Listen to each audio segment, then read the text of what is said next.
אל ההלכות, ברוכים תהיו רבותיי, בשורות טובות, bienvenue dans le mois de Cheshvan. Et voilà, aujourd'hui on a repris les Tahanounim, je crois qu'en français on dit les supplications. Et vous vous rappelez qu'on a déjà partagé, il y a un livre qui amène toutes les coutumes, qui s'appelle Sefer Aminagim, et qui nous explique que quand on fait le Tahanoun, on fait sur notre cœur comme ça pour comprendre que c'est pas l'autre qui a volé et l'autre qui a parlé de la shonara. Sinon on aurait fait sur les autres. Non, c'est moi-même qui l'a fait. Pour cela, je crois qu'il y a un message unique à partager sur la paracha de cette semaine. Car Rashi explique que Noach, quand Dieu il a demandé de construire l'arche, on dit en français la Teva, il a mis 120 ans. C'est beaucoup. Et des dimensions exactes.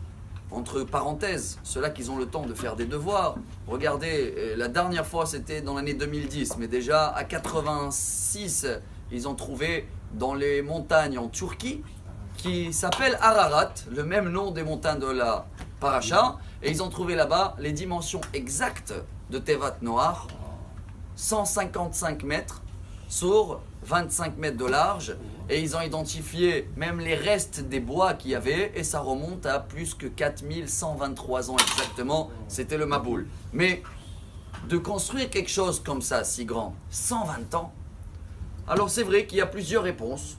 Déjà, dans le Midrash, c'est possible qu'il avait un aide de son fils, un de ses fils, Shem. Mais selon ce qui est marqué dans la Torah, Selecha, Noach il a compris que c'est que lui qui doit faire. Rachid amène une autre explication. Il voulait patienter pour que les gens font tchouva. Mes chers amis, voilà le message du Rabbi de Lubavitch dans une sikha qu'il a fait plus que 30 ans en arrière en disant que ça n'a pas marché en finale. C'est vrai qu'on ne va pas critiquer Noach, ça c'était le 3 minutes de début de la semaine. Mais en fin de compte, 120 ans, il essaye de convaincre la génération et il n'y a personne qui a fait tchouva, personne n'a été sauvé. Donc il y a un message pour nous pour comprendre dans la vie comment, je ne vais pas dire faire des reproches, comment essayer de partager la tchouva, la lumière de Dieu, comment le partager avec des autres. Et voilà le message qu'on peut apprendre de Noach. Noach, il a fait beaucoup parce que Dieu l'a demandé. Donc il a fait la mission, il a essayé, il a mis le temps pour construire, pas par beaucoup d'amour vis-à-vis de l'autre. Parce que Dieu il a demandé, Dieu il me demande de partager la Torah, je vais le faire. Chers amis, le message pour nous c'est que ça ne va pas toujours marcher. Quelqu'un qui le fait que parce que Dieu l'a demandé. Si tu ne mets pas le cœur, si tu ne te mets pas à la place de l'autre, si tu ne sens pas ce qu'il sent, et tu le fais vraiment pour l'autre aussi, pas que pour Dieu, ça ne va pas marcher. Voilà pourquoi Avraham, Yitzhak, Yaakov, Moshe Rabbeinu, eux, ils sont mis toujours à la place du peuple, ils étaient prêts à donner leur âme pour le peuple. Eux, ça a marché. Voilà le message pour nous, chacun de nous qui veut partager et amener la lumière. Rappelez-vous, ça ne suffit pas de le faire que parce que Dieu me demandait, je le fais.